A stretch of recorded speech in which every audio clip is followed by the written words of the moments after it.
जय श्याम दोस्तों, हम आ गए हैं दोहा क्रमांक 242 पर।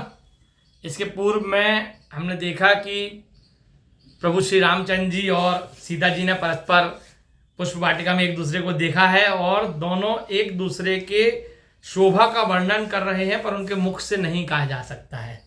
दोनों के मन में एक दूसरे को देखकर प्रेम उमड़ रहा है और सीता जी को इंद्र जी का दिया हुआ, नारद जी का दिया हुआ वरदान भी याद आ रहा है कि हमें प्रभु इस रूप में मिलेंगे और ऐसा होगा। अब आगे आते हैं। राजत राज समाज महु कौशल राज किशोर, सुंदर श्यामल गौर तन विश्व बिलोचन चोर। सियापति रामचंद्र की जय, पवन सुत हनुमान की जय।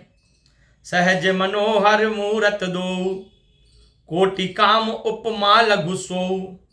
शरद चंद निंदक मुखनी के, नीरज नयन भावते जी के। चित बनि चारु मारु मनुहरणी, भावती हृदय जात नहीं वरणी। कल कपोल श्रुति कुंडल लोला, चिबुक अधर सुंदर मृदु बोला। कुमुद बंधु कर निंदक हासा, भ्रकुटि बिकट मनोहर नासा। भाल विशाल तिलक झलकाही, कच बिलोक अली अवली लजाही।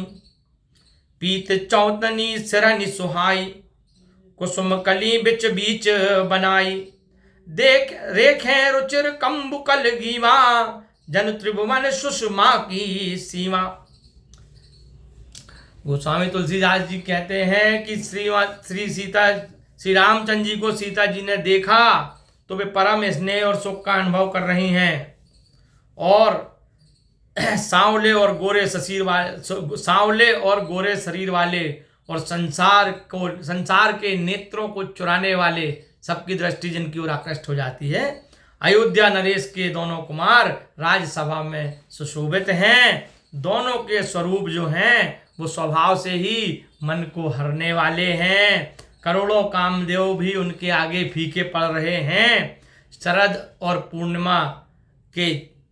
शरद ऋतु की पूर्णिमा के चंद्रमा को भी लजाने वाला, मतलब शरद कहते हैं कि शरद ऋतु में शरद पूर्णिमा आती है तो उसका जो चंद्रमा होता है वह सर्वोत्कृष्ट रूप लिए होता है। उस चंद्रमा को भी लजाने वाला सुंदर मुख, मतलब वो चंद्रमा भी फीका पड़ जाए ऐसे सुंदर मुख और कमल के समान मन भावने भगवान के नेत्र हैं। कामदेव के घमंड को हर लेने वाली सुंदर चितवन सबके मन को भली लगती है और वाणी से कहीं भी नहीं जा सकती है।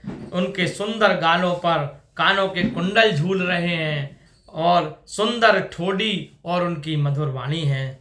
चंद्रमा की किरणें फीकी पड़ जाएं, चंद्रमा की किरणों को भी लाज आ जाए, ऐसी सुकोमल हंसी प्रभु की है। और तीर धनुष के कमान की तरह टेढ़ी भौहें हैं, सुंदर नसिका है, नाक है, चौड़े मस्तकों पर उनके तिलक झलक रहे हैं और बालों को देखकर भौरों की पंक्ति भी लजा रही है। इतने मधुर बाल हैं, इतने सुंदर बाल हैं उनके घुंघराले से। पीली चौकनी टोपियां उनके सिरों पर सुशोभित हैं दोनों राजकुमारों के, जिन पर फूलों की कलियां बनाई गई हैं।